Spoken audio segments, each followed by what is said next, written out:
Es-tu hanté par la peur de prendre du poids ou de mal manger à chaque bouchée? T'empêches-tu de profiter pleinement des plaisirs de la table à cause de ces ombres qui planent sur toi? Découvre comment affronter et démanteler ces peurs alimentaires dans notre épisode spécial Halloween de Mangerie M. Ensemble, explorons le côté obscur de notre alimentation et de notre relation à la nourriture et comment le transformer en une force lumineuse. Bienvenue dans Mangerie M, le podcast qui redéfinit ta relation à l'alimentation et à ton corps pour une vie plus épanouissante et authentique.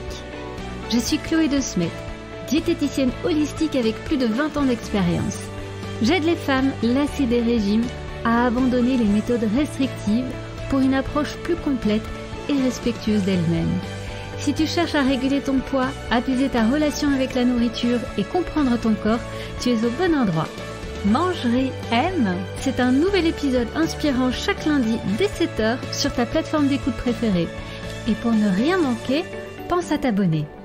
Reste bien avec nous, tu vas adorer ce que nous avons à te partager dans cet épisode. Bonjour à toutes et bienvenue dans cet épisode spécial Halloween. C'est la nuit où les fantômes et les ghouls sortent pour hanter les vivants. Mais aujourd'hui, on ne va pas parler de maisons hantées ou de sorcières sur des balais. Non, on va aborder un type de peur bien plus insidieux, bien plus quotidien, mais tout aussi paralysant. La peur liée à l'alimentation et au poids. C'est le genre de peur qui te fait détester ton reflet dans le miroir, qui te fait éviter certaines activités ou qui te met mal à l'aise pendant les repas de famille.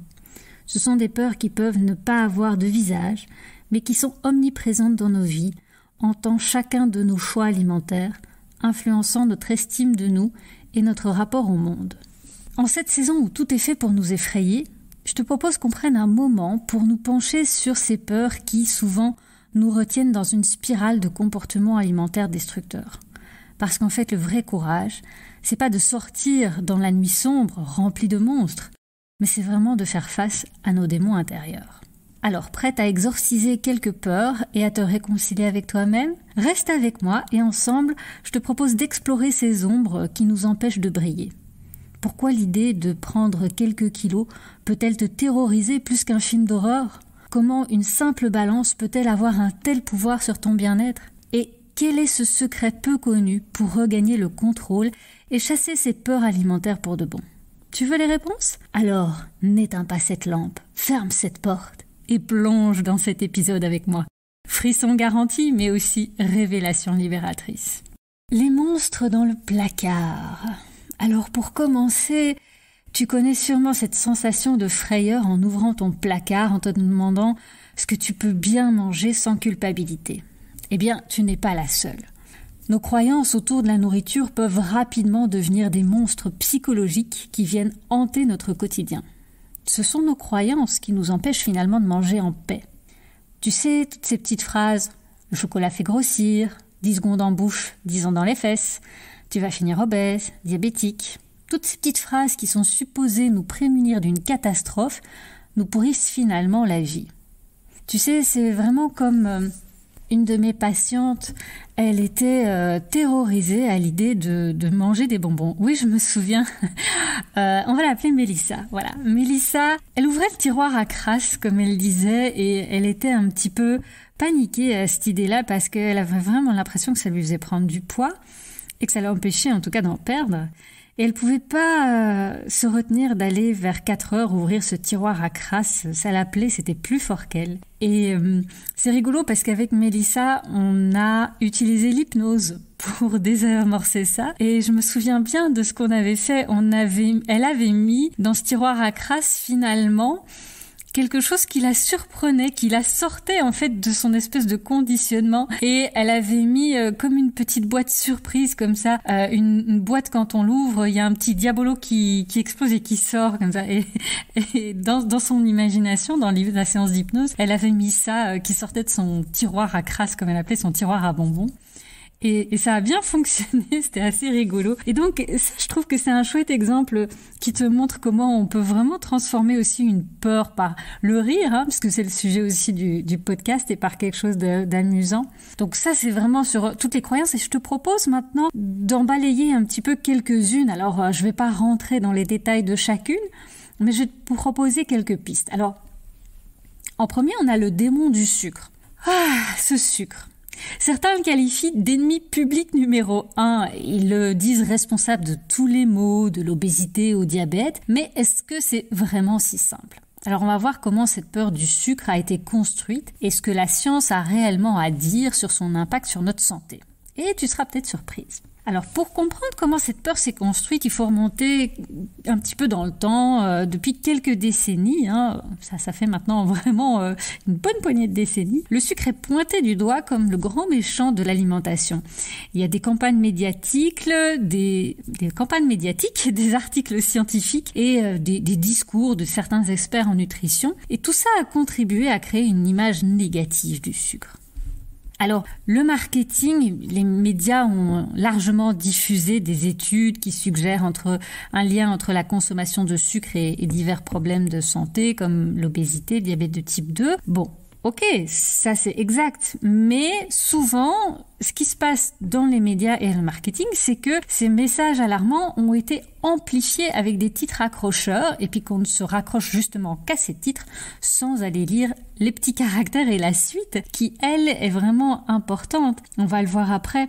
Alors on a aussi les régimes et les influences culturelles. Il y a de nombreux régimes et encore aujourd'hui qui prônent vraiment la réduction drastique du sucre, comme un régime cétogène par exemple. Et ce sont ces messages qui sont aussi renforcés par certaines célébrités ou des influenceurs et qui vont suivre tous ces régimes pauvres en sucre, qui vont éliminer le sucre, qui vont faire une détox du sucre. Ça contribue aussi à cette diabolisation du sucre.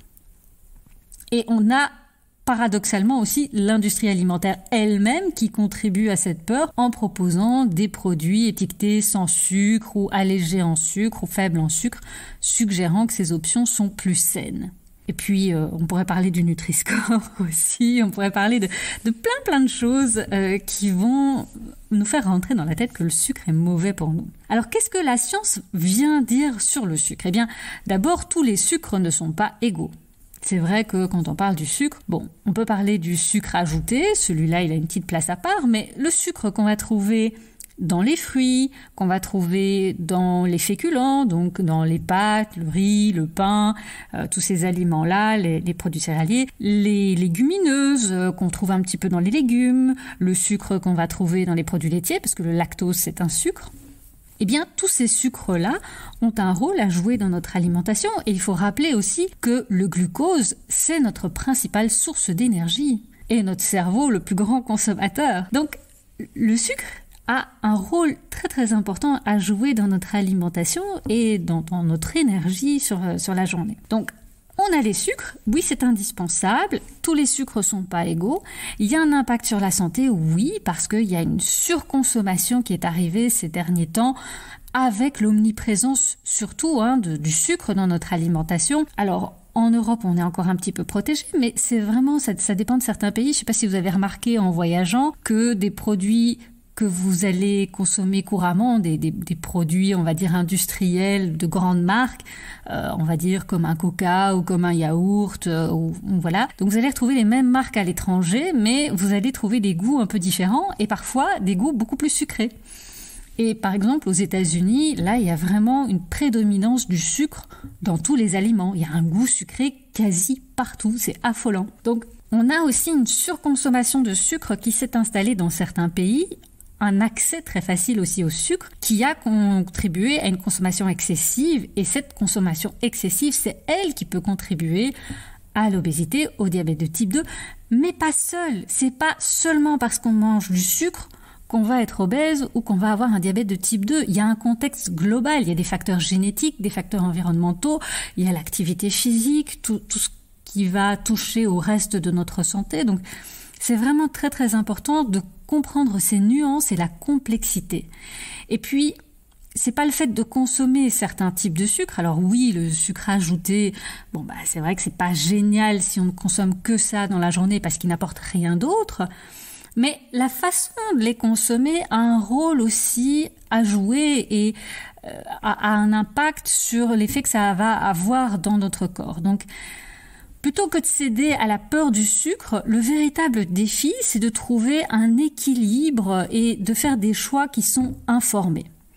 Et c'est pas tant le sucre en soi qui est le problème, mais plutôt la manière dont il est consommé dans le cadre d'un mode de vie global actuel. Donc, si vous voulez en savoir plus, je vais pas continuer à développer, mais si tu veux en savoir plus, eh bien, tu peux aller voir la masterclass gratuite sur la glucose révolution. Je te mettrai le lien en description du podcast, et puis tu peux la retrouver aussi sur la page d'accueil de mon site www.chloedesmet.com. Alors, on a parlé du sucre.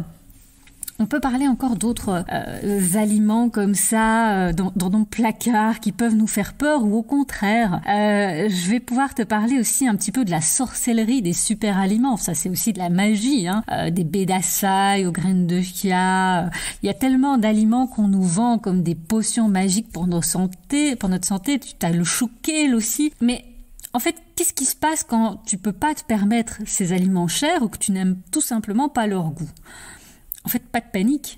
Pas de panique parce qu'en fait, ces super aliments, ce sont seulement des aliments qui ont un super attaché de presse.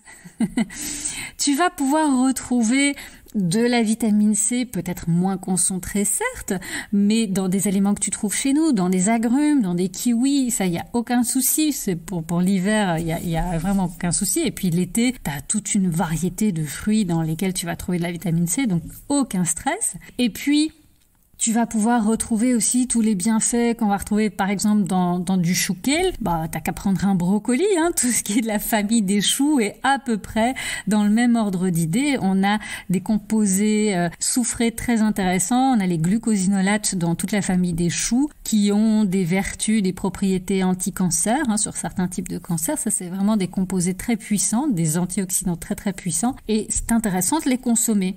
Voilà, mais le chou kale, comme du brocoli, comme du chou frisé, comme du chou-fleur, comme voilà tous les choux que tu as envie de manger. Il y a pas un meilleur chou qu'un autre. D'ailleurs, je pense qu'en néerlandais, les Français ça va pas leur parler, mais les Belges oui. Le chou kale, ça s'appelle boerenkool. C'était vraiment des choux qu'on donnait aux animaux à la ferme, quoi. Tout d'un coup, il s'est retrouvé encensé. Voilà.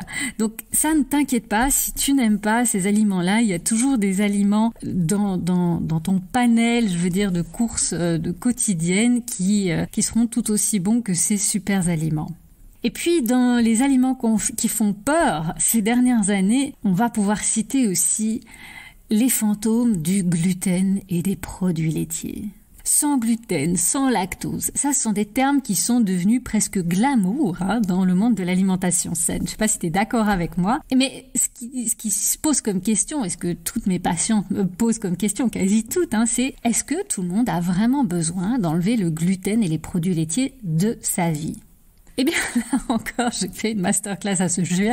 Oui, forcément, les questions les plus courantes, je les aborde dans mes masterclass. Donc là aussi, je te remets le lien si tu veux. En gros, pour moi, la position la plus sensée à propos de ce gluten et de ces produits laitiers, c'est de dire que oui, effectivement, il y a de plus en plus de sensibilité au gluten, aux produits laitiers, que ce soit au niveau des allergies, que ce soit au niveau des intolérances, que ce soit au niveau d'autres phénomènes comme pour le gluten, on a vraiment une maladie qui est auto-immune avec la maladie cœliaque et on voit apparaître effectivement de plus en plus ce type d'intolérance, d'allergie ou de maladie. Mais c'est pas pour ça que tout le monde ne les supporte pas et ne les tolère pas. Il y a plusieurs cas dans lesquels effectivement on peut se poser la question de la tolérance à ces produits et on peut tout à fait l'envisager au cours d'une consultation avec un médecin ou avec un diététicien,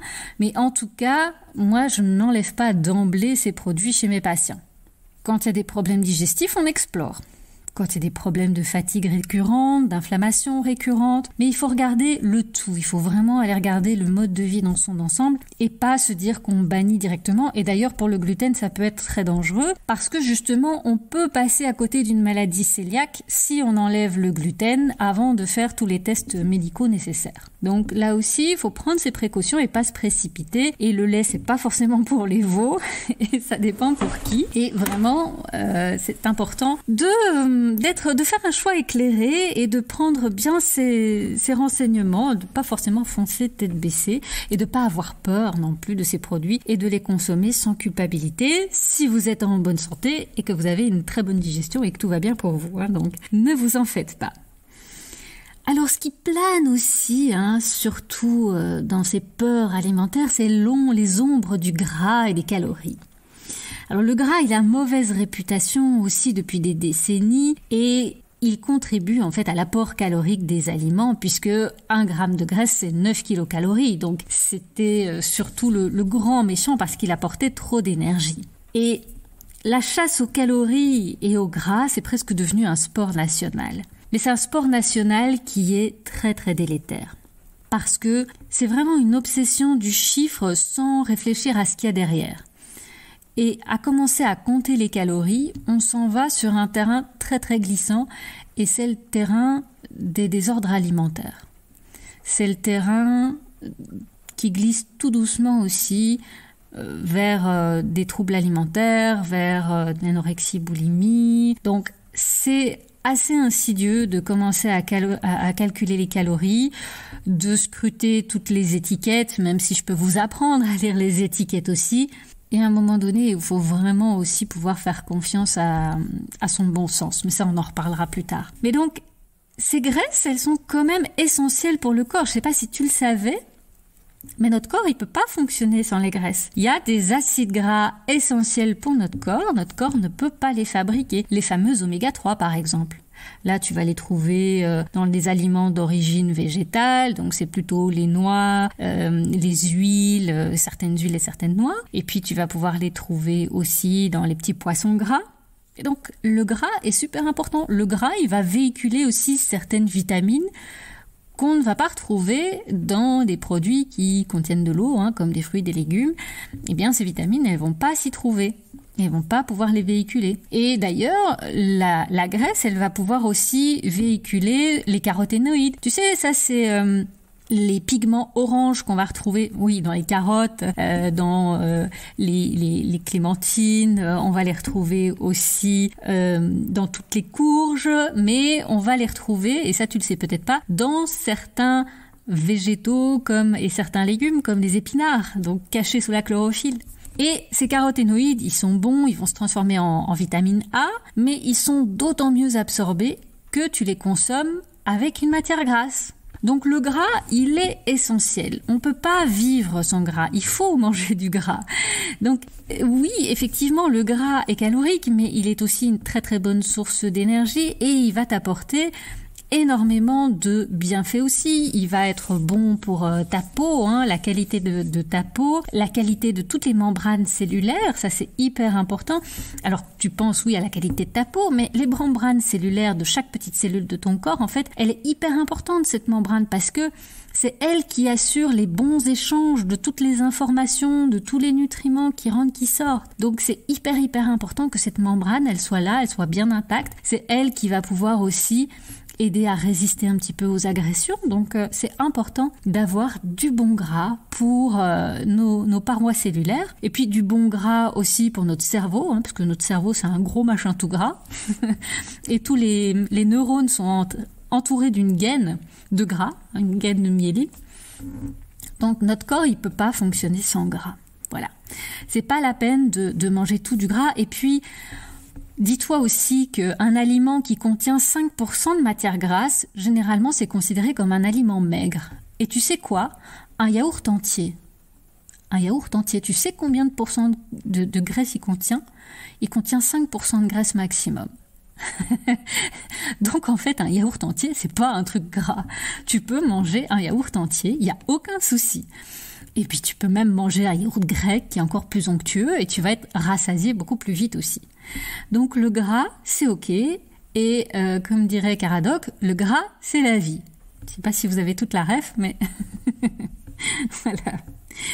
Donc après avoir vu un petit peu tous ces fantômes, ces ombres et ces grands vilains, ces démons, j'espère que tu vois qu'on a arrivé à les exorciser. Et que de pouvoir passer en revue ces mythes alimentaires, ça va venir un peu déconstruire ta peur. Avec un peu de connaissance et du bon sens, tu peux chasser tous ces monstres et les remplacer par une alimentation saine et heureuse avec la nourriture. Alors, est-ce que tu es prête à continuer cette aventure et à exorciser tes monstres et à aller analyser tous tes mythes et tes croyances alimentaires ? Ça, je te proposerai dans un prochain épisode. Aujourd'hui, on va s'attaquer à une autre peur encore, c'est la peur de la balance, la terreur, je dirais même, de la balance. Et je sais pas si tu as déjà vécu ça, hein, mais je crois, si tu écoutes ce podcast, certainement, tu sais, ce moment où tu montes sur la balance, le cœur battant, hein, presque comme si ce petit appareil allait vraiment décider de ta valeur pour la journée, voire pour ta semaine, de dire si tu as été une bonne personne ou pas, si tu vas mériter de manger dans ta journée, si tu vas mériter un morceau de chocolat, si tu vas mériter un gâteau. Et vraiment, cette balance, elle est comme toute puissante à certains moments. Est-ce que tu as déjà vécu ça ? De voir que cette balance est finalement ton bourreau et soit elle t'achève par le chiffre qu'elle va t'annoncer, soit elle te délivre et elle t'encense. C'est vraiment un tyran en fait, cette balance. Et ce moment, il existe pour beaucoup d'entre nous en fait. Donc on va s'attaquer à cette peur insidieuse de la balance. Et on va voir que, en fait, c'est un impact démesuré sur notre bien-être et sur notre relation à notre corps qu'elle a cette balance. D'abord, je pense que tu t'accroches aux chiffres. Enfin, tu t'accroches, je dis tu, mais j'aurais pu dire moi, hein, j'aurais pu dire nous. Bon, c'est plus mon cas aujourd'hui, mais généralement, on s'accroche aux chiffres qu'on voit. Et comment un seul chiffre peut avoir autant de pouvoir sur nous ? Est-ce que c'est parce que la société nous pousse à penser qu'il y a un poids idéal qui existe ? Tu sais, ce poids tout à fait irréel de la taille, donc les chiffres, les centimètres, moins 10, qui serait censé être le nombre de kilos que tu devrais peser. Donc par exemple, on va dire que tu fais 1m70, 70 pour les Français, eh bien tu enlèves 10, donc ça fait 60, eh bien tu es censé peser 60 kg maximum pour 1m70, 1m70. Est-ce que tu as déjà entendu ce truc-là ? Moi, j'ai beaucoup de jeunes patientes qui viennent avec cette référence-là. Donc, ce sont les mamans qui leur ont dit voilà, qu'elles devaient surveiller le chiffre sur leur balance et qu'elles ne pouvaient pas dépasser ce chiffre-là. C'est terrible parce qu'il n'y a aucun fondement scientifique à ça. C'est juste une norme de standard de beauté, en fait. Et oui, c'est une norme de beauté de notre société. Et elle existe, mais elle n'est pas physiologique. Elle n'est pas représentative des corps qu'on a dans cette société, de la répartition en tout cas de tous les corps, de tout ce qui peut exister. Et donc ça, c'est déjà une chose. Ensuite, ce chiffre, il ne va représenter en rien ton état de santé. Le chiffre sur la balance, d'ailleurs, en fait, il varie pour nous tous. Il varie de 500 grammes, 1 kilo de jour en jour.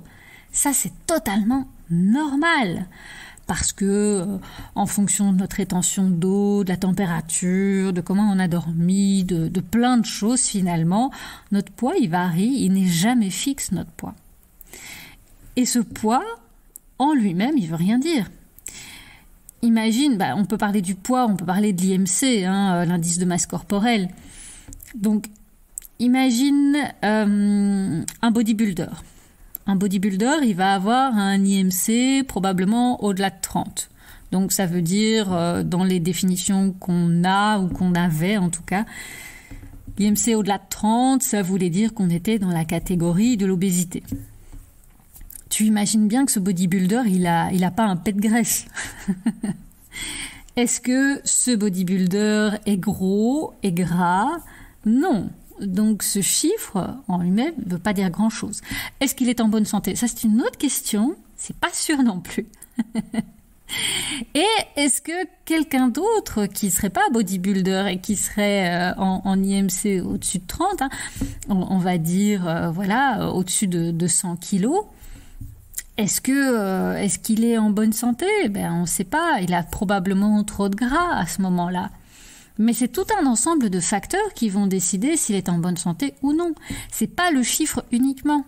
Il y a le poids, il y a le tour de taille, il y a le pourcentage de masse grasse, mais il y a aussi son bilan sanguin. Est-ce que sur son bilan sanguin, on va retrouver tous les marqueurs qui sont liés au risque cardiovasculaire, par exemple, ou au risque de diabète? Moi, j'ai déjà vu des patients arriver dans mon cabinet et ils étaient seulement en surpoids ou en situation d'obésité si on reprend le poids et l'IMC, mais il n'y avait aucun autre paramètre, en tout cas sanguin, biologique, qui était en dehors de la norme. Et donc, voilà, qu'est-ce qu'on fait avec ça? C'est à vous de voir aussi qu'est-ce que ça représente pour vous, ce chiffre. Est-ce que c'est un sésame pour être accepté dans une certaine société, pour être accepté dans un cercle? Est-ce que c'est le sésame pour être accepté aux yeux de votre famille? Ça, je pense pas. Donc, qu'est-ce que ça représente, ce chiffre, en réalité? Ce chiffre, c'est une masse. C'est vraiment un chiffre, simplement, qui va être reporté parmi toute une série de valeurs dans un bilan de santé chez un médecin. Cette balance, en fait, elle n'a rien à faire dans votre salle de bain. Cette balance, elle peut rester chez le médecin. Voilà, c'est un acte médical, se peser. Est-ce que ça te parle un petit peu? Est-ce que ça fait son chemin dans ta tête? Et puis, quand tu te pèses, j'en ai parlé, il y a cette espèce de yo-yo. Tu as remarqué comment ta journée aussi peut totalement changer en fonction du chiffre qui est affiché sur ta balance. Si tu as une légère augmentation, tu te sens complètement abattu. Et une petite baisse et soudain, voilà, tout va bien, c'est la fête. Et donc ça engendre aussi un yo-yo émotionnel, ça impacte tes émotions de jour en jour. Si tu te pèses tous les jours, par exemple. C'est nocif pour ta santé mentale, puis ça va être nocif pour ta relation à l'alimentation aussi, parce qu'en fonction du chiffre sur la balance, tu vas avoir l'intention peut-être de manger moins, mais comme tu te restreins, il y a un moment où tu vas craquer, donc tu vas quand même manger, puis tu vas culpabiliser, et hop là, et c'est parti. Donc c'est à la fois nocif pour ta santé mentale, ta relation à l'alimentation, et puis ta santé physique. Et ce yo-yo, c'est vraiment aussi très très déstabilisant. Et donc pour en sortir, moi je te conseille vraiment de balancer ta balance. Parce que avec une balance, tu peux aussi te retrouver dans le piège de l'autosurveillance excessive. Tu mesures ton poids tous les jours, voire plusieurs fois par jour, et ça peut devenir une obsession.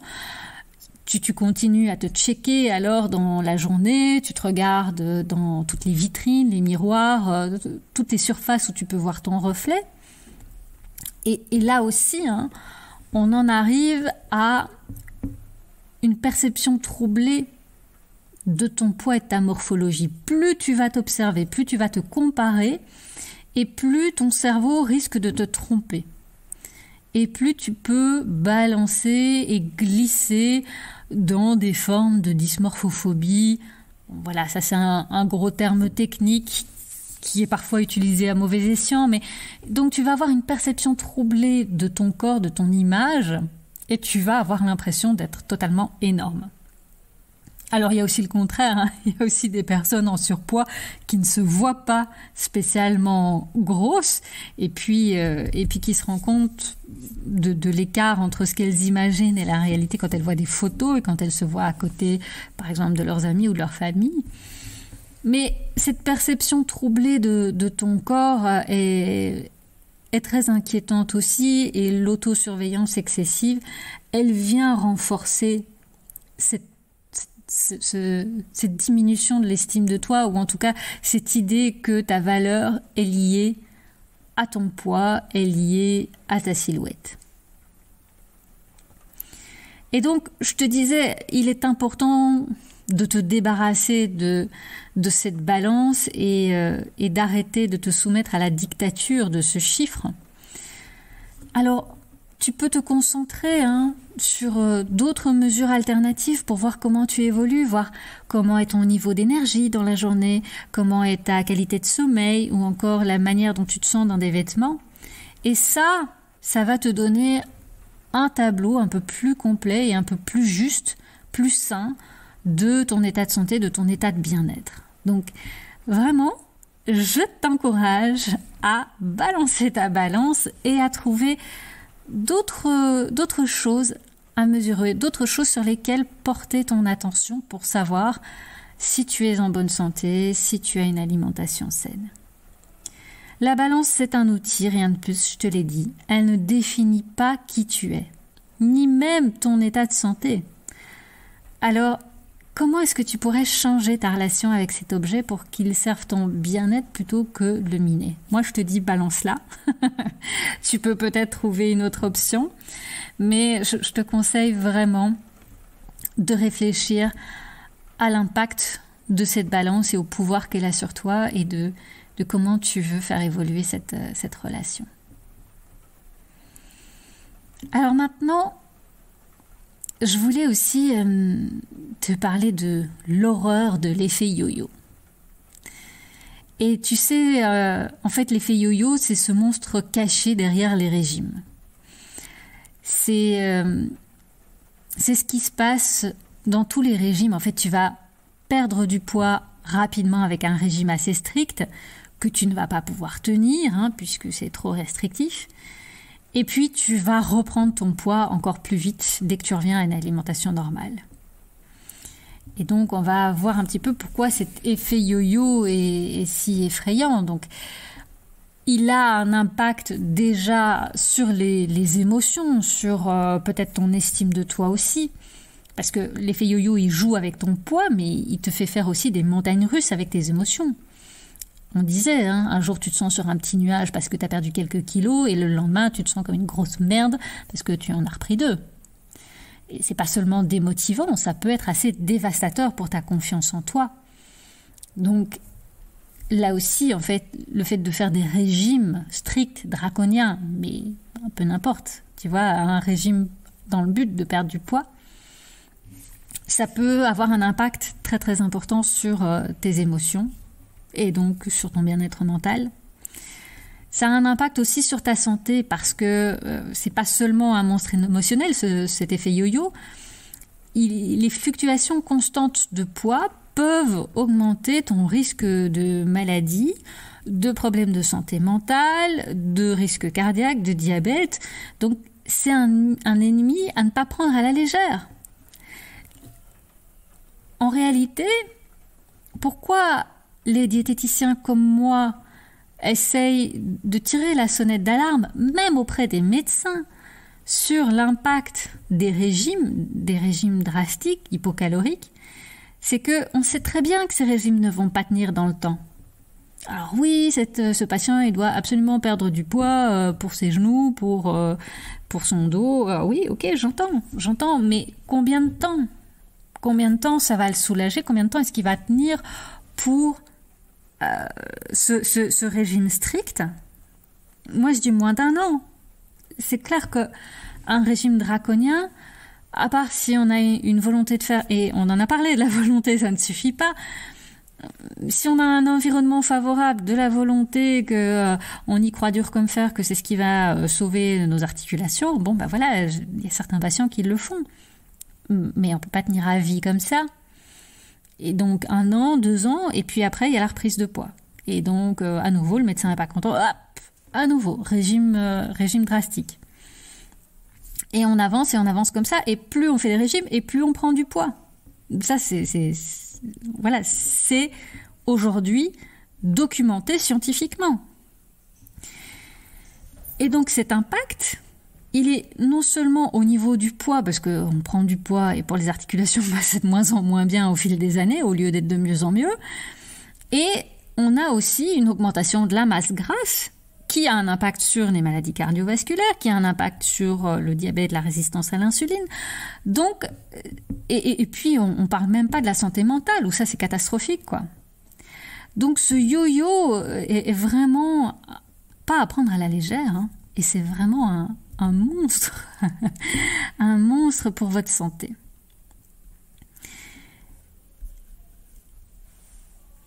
Il y a vraiment beaucoup de désinformations sur les régimes et sur la perte de poids qui aussi contribuent à cet effet yo-yo et on essaye toujours de croire qu'il va y avoir un énième régime ou une énième solution pour perdre du poids et que ça va être définitif cette fois-ci. Mais en réalité, voilà, c'est un miroir aux alouettes. Donc, cet effet yo-yo, c'est pas une fatalité, et donc avec une approche plus équilibrée de l'alimentation, de l'exercice, quand on regarde vraiment tout l'ensemble des paramètres, des facteurs de vie, eh bien là, on peut trouver des solutions durables et à long terme qui vont permettre de sortir de ce cercle vicieux. Et c'est important de ne plus laisser l'effet yo-yo diriger ta vie. Et à la fin de cet épisode, tu auras quelques outils nécessaires pour affronter ce monstre des régimes et reprendre le pouvoir sur ta santé et ton bien-être. Alors on a parlé de tout ce qui faisait peur, de l'horreur, de la peur, de tous ces monstres. Et bien maintenant, je vais te parler de potions magiques et de solutions miracles. Alors, les potions magiques et pilules miracles, de quoi je parle? Je te parle de ce miroir aux alouettes. Qui n'a jamais été tenté par l'idée d'une solution rapide et facile pour perdre du poids? Des potions magiques aux pilules miracles, le marché est vraiment inondé de promesses séduisantes qui semblent trop belles pour être vraies, et pour cause. Donc, on voit toutes les stratégies des sirènes du marketing. Les entreprises savent jouer avec nos émotions et nos insécurités. Elles utilisent des mots-clés comme naturel, rapide, efficace, simple, gourmandise aujourd'hui, pour nous faire croire que leurs produits sont la réponse à tous nos problèmes. Et le pire, c'est qu'on a envie d'y croire. Et je te promets, moi aussi, parce que alors, si tu me suis déjà depuis un petit moment, si tu as été écouter l'épisode 0, tu sais que suite à un burn-out, j'ai pris pas mal de poids, donc je mange sainement, je donne de l'exercice à mon corps, mais il y a des jours où je regrette mon poids d'avant. Et il y a des jours où je vois une nouvelle méthode arriver, je me dis « Oh, ça a l'air bien !» Et puis je vais creuser un petit peu derrière et je me rends compte très très vite que c'est les mêmes bêtises que d'habitude. J'allais dire encore un grand mot. Parce que vraiment, c'est des conneries. Voilà, je l'ai dit. Mais c'est humain. C'est vraiment humain de se laisser tenter, de se laisser enchanter par ces sirènes du marketing, de se laisser... non, c'est pas enchanter. C'est quoi le mot que je cherchais? Ah, bah, tu l'auras trouvé. Ensorcelé, voilà. Et... donc c'est tout à fait humain, si tu y succombes, si tu as envie d'y succomber, c'est humain, c'est tout à fait normal. Mais dis-toi bien que si ces solutions étaient aussi efficaces qu'elles le prétendent, eh bien, il n'y aurait plus de femmes en surpoids. Il n'y aurait plus de femmes qui chercheraient à changer leur image corporelle. Tout le monde y serait arrivé. La vérité, c'est que ces solutions sont souvent temporaires et peuvent être même dangereuses pour ta santé. Il y a des risques cachés. Derrière l'attrait de la rapidité se cachent souvent des risques bien réels, des déséquilibres nutritionnels, des problèmes de santé, des troubles du comportement alimentaire, surtout, pour n'en nommer que quelques-uns. Donc ces méthodes ne sont pas seulement inefficaces à long terme, elles peuvent être même nocives, voire très dangereuses.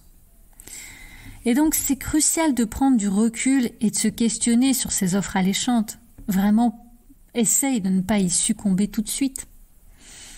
Est-ce qu'il se pourrait que ces solutions magiques soient en réalité des leurres qui nous éloignent de notre objectif de bien-être et de santé durable? C'est très très probable. La vraie magie, en fait, elle réside dans une approche équilibré et durable à la santé et au bien-être. C'est peut-être pas aussi glamour que ces pilules miracles, mais c'est beaucoup plus gratifiant et bénéfique à long terme. Donc, finissons-en avec ces faux espoirs et concentrons-nous sur des solutions qui fonctionnent vraiment. Je te propose maintenant d'aborder les stratégies pour affronter toutes ces peurs. Après avoir exploré tous ces recoins sombres de nos peurs alimentaires, il est donc temps de dégainer notre baguette magique et de révéler quelques astuces pour transformer ces frayeurs en force. On a déjà brisé quelques mythes dans cet épisode et peut-être changé certaines de tes croyances qui te faisaient craindre certains aliments. Faire le point sur tes croyances, c'est une étape importante qui peut t'aider à chasser un grand nombre de tes peurs, je te l'ai déjà dit, et je te l'ai dit aussi, on développera ça dans un prochain épisode. Ce qui est important, c'est d'être à l'écoute de ton corps. Ton corps a son propre langage, il sait quand il a faim ou quand il est rassasié. Apprendre à écouter ces signaux peut faire toute la différence dans ta relation avec la nourriture. C'est ce qu'on appelle l'alimentation intuitive. Oublie les règles externes et les injonctions, les portions à consommer en fonction de si t'es une femme, un homme, machin. Fais confiance à ton propre ressenti. Ça, c'est une première chose. Et pour pouvoir être à l'écoute de son corps, eh bien, on peut utiliser un outil qui est la pleine conscience. Et ça, c'est la première arme dans ton arsenal. Au lieu de te laisser emporter par la panique à l'idée de manger un morceau de chocolat, tu te poses et tu essayes de savourer chaque bouchée. Ça t'aide à te reconnecter avec ton corps et à réaliser que la nourriture n'est pas l'ennemi. Ça t'aide à pouvoir profiter pleinement du plaisir de la nourriture. La gourmandise n'est pas un défaut. La gourmandise, moi je te propose vraiment de l'apprivoiser. Ah d'ailleurs, ça me fait penser, je l'avais pas noté en préparant cet épisode, mais j'ai aussi une petite vidéo qui t'apprend à faire la dégustation du chocolat. Ah ça peut être chouette aussi, je te la mets en lien. Alors comme outil, je te propose aussi la sororité, puisqu'on est ici entre femmes. Parfois, la meilleure façon de combattre ces peurs, c'est de ne pas le faire seul. Alors, cherche le soutien d'une communauté ou d'un groupe de personnes qui partagent les mêmes défis. Tu peux venir, par exemple, dans mon groupe Facebook. Et avec ces femmes ou ces personnes, ensemble, vous pouvez créer un environnement positif où il est plus facile de combattre ces peurs alimentaires. Et c'est d'ailleurs ce que aujourd'hui, il y a... Ah, mais oui, c'était 2 anciennes patientes aussi qui sont dans mon groupe pour l'instant de coaching. J'ai un coaching de groupe en ligne. Et c'est ce qu'on fait aussi. On cherche vraiment le soutien, la bienveillance, la compassion. C'est un groupe de femmes qui est là pour se soutenir, où on parle de chacune de ces défis, parce que moi je peux en avoir aussi. Moi je viens proposer des outils, des choses comme ça, une écoute. Et c'est super intéressant de pouvoir échanger, ça motive à passer à l'action aussi. Donc ça, ce groupe de soutien, c'est vraiment super intéressant. Donc tu peux constituer le tien, trouver le tien, ou tu peux venir dans ce groupe. Je te mets aussi le lien en description, tu peux venir tester si tu as envie. Et puis, ce qui va être intéressant, ce qu'on peut faire aussi dans le groupe, c'est célébrer les petites victoires. Mais au quotidien, tu peux aussi, toi, célébrer tes petites victoires. Et c'est hyper important. Chaque pas en avant mérite d'être célébré. Si tu as réussi à manger sans culpabilité aujourd'hui, génial, c'est une victoire, bravo. Tu as écouté ton corps au lieu de suivre un régime restrictif. Magnifique. Ces petites réussites, ce sont les pierres angulaires de ta transformation. Et parfois, ça je me souviens, allez, on va l'appeler comment cette patiente-là? Je leur donne chaque fois des noms. On va l'appeler Angélique. Eh bien, Angélique, elle était venue me voir et au bout de la deuxième séance, elle est revenue, elle me disait « Ah, mais j'ai rien fait. Il s'est rien passé. » Puis je fais le bilan avec elle et elle avait déjà fait plein de choses. Et elle m'avait dit « Ah oui, mais ça c'est facile. » C'est pas parce que c'est facile pour toi que ça ne vaut rien. Si tu l'as déjà mis en place et que c'est facile pour toi, c'est que tu as des compétences certaines pour le faire, mais ça aurait été peut-être difficile pour d'autres personnes. Et d'ailleurs, moi je le sais, c'est très difficile pour d'autres de mes patients. Donc, félicite-toi même si tu as trouvé ça facile, si tu as fait des changements, si tu as fait un pas de plus vers ton bien-être, félicite-toi. Vraiment, mets-toi une petite tape sur l'épaule. C'est très important de célébrer ces petites victoires. Et puis, je te conseille aussi d'être bienveillante avec toi et de pas craindre l'échec. Si tu trébuches en cours de route, c'est ok. L'échec, ça fait partie du voyage. Ce qui compte, c'est la façon dont tu vas te relever, continuer à avancer, et puis de ce que tu vas apprendre aussi de ces échecs. Souviens-toi, la peur, elle ne va pas disparaître en évitant les défis, mais plutôt en les affrontant. C'est normal d'avoir peur et affronter sa peur, c'est ça le courage. Et puis parfois, on n'y arrive pas du premier coup. C'est pas grave, on continue. Ça me fait penser ça à... On va l'appeler Mélissa. Mélissa, je pense que c'est une de mes patientes les plus courageuse. Je suis en admiration devant elle. Elle est incroyable. Elle est venue chez moi la première fois, elle avait 15 ans. C'est une petite nana. Elle était en situation d'anorexie. Et la première fois que je l'ai vue, je me suis dit mais non, mais c'est pas possible. Je pourrais rien faire pour elle. On travaille en équipe. Pour ces cas-là, je travaille vraiment pas toute seule. Et je disais à ma collègue pédopsie, je disais mais je vois plus de vie dans ses yeux, je vois plus d'étincelles, je sais pas par où aller la chercher. Et donc, pour te dire que en situation d'anorexie, la bouffe, ça fait peur un max. Elle était au maximum de la peur de la nourriture. Et cette petite nana, elle a travaillé, elle a bossé comme une dingue. Je suis tellement fière, je suis tellement heureuse pour elle, je suis tellement aussi... reconnaissante de sa confiance, la confiance qu'elle m'a témoignée pour faire le parcours avec elle. Elle a affronté ses peurs une par une, la peur de manger certains aliments et elle y a été et c'est vraiment incroyable ce qu'elle a vécu. Et rien que pour ça, moi je trouve que c'est un exemple, alors c'est un exemple hyper radical, ça c'est sûr, mais rien que pour elle, on se dit mais si elle a pu le faire, à 15 ans, si elle a pu dépasser sa peur de manger une tartine, manger du pain, manger des pâtes, si elle a pu faire ça, alors nous, on peut le faire aussi, C'était très, très impressionnant à voir comme détermination aussi. Et, parce que elle a bien vu que toutes ces croyances qu'elle avait, cette petite voix qu'est l'anorexie, qui est dans sa tête, ça la menait pas vers un épanouissement d'elle-même. Ça l'empêchait de faire plein de choses parce qu'elle perdait de l'énergie, elle avait plus d'énergie pour faire du sport, pour se balader avec ses amis. Et donc, elle savait bien qu'elle devait changer quelque chose. Et elle a échoué plein de fois. Et on l'a aidée à se relever. Et c'est ok. C'est ok.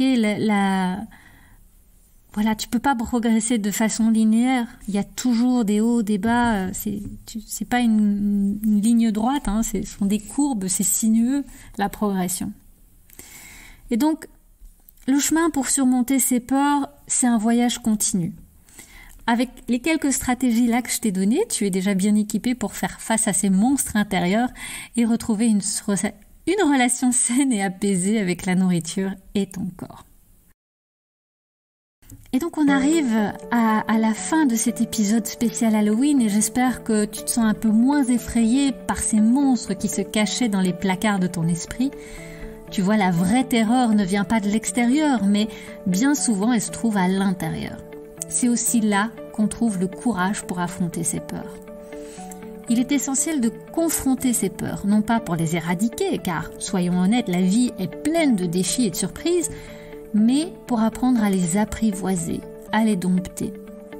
Une fois que tu cernes tes angoisses, elles perdent leur pouvoir sur toi. Et c'est là que commence la vraie liberté, la possibilité de développer une relation saine et apaisée avec la nourriture et ton corps. Alors vas-y, éclaire les coins sombres avec la lumière de la conscience, de l'acceptation et de l'action. Transforme ces ombres en leçons et ces leçons en force. Parce que tu mérites non seulement de vivre sans la terreur de l'assiette et de la balance, mais aussi de savourer chaque instant de ta vie avec joie et confiance. Tu n'es pas seul dans cette aventure et chaque pas que tu fais est un pas vers un toi plus serein, plus équilibré et incroyablement courageux. Alors n'hésite pas à prendre ce premier pas même s'il te semble terrifiant. Avant de se quitter, j'ai un petit défi pour toi. J'aimerais que tu partages ton propre conte d'horreur alimentaire et surtout que tu partages comment tu as trouvé le courage de l'affronter. C'est vraiment en partageant nos histoires qu'on peut s'entraider. Alors, rendez-vous sur mes réseaux sociaux. Donc, tu peux aller sur Instagram ou sur Facebook. Et en dessous de la publication de ce podcast, lié à ce podcast, raconte-moi ton histoire. Et puis, toi aussi, inspire plein d'autres femmes comme toi, il y a quelques années. Si tu as trouvé de la valeur dans cet épisode, je t'invite à t'abonner là où tu écoutes les podcasts et à le partager avec les femmes de ta vie qui ont besoin d'entendre ce message. Et je te demande aussi, si tu veux bien, de pouvoir noter, de donner 5 étoiles à mon podcast. Ça m'aidera beaucoup à le faire référencer, ça m'aidera beaucoup dans ce travail bénévole qu'est le podcast. Et puis si tu sens que tu as besoin de plus de soutien pour vaincre ces peurs et retrouver une vraie sérénité avec la nourriture, je t'invite à découvrir mes programmes en ligne, notamment le coaching de groupe. C'est un espace sécurisé et tu trouveras les outils, les stratégies et surtout une communauté qui te comprend et t'encourage. Le lien est dans la description de l'épisode. Et n'oublie pas, la première étape pour vaincre la peur, c'est de lui faire face et tu n'as pas à le faire seul. La semaine prochaine, on continue un petit peu, mais de façon moins effrayante, mais on va parler, je te le disais, de toutes ces croyances et comment un petit peu les dompter, les apprivoiser, les modeler pour diminuer la peur et pour avoir une relation sereine avec l'alimentation. D'ici là, je te souhaite une délicieuse semaine et prends bien soin de toi.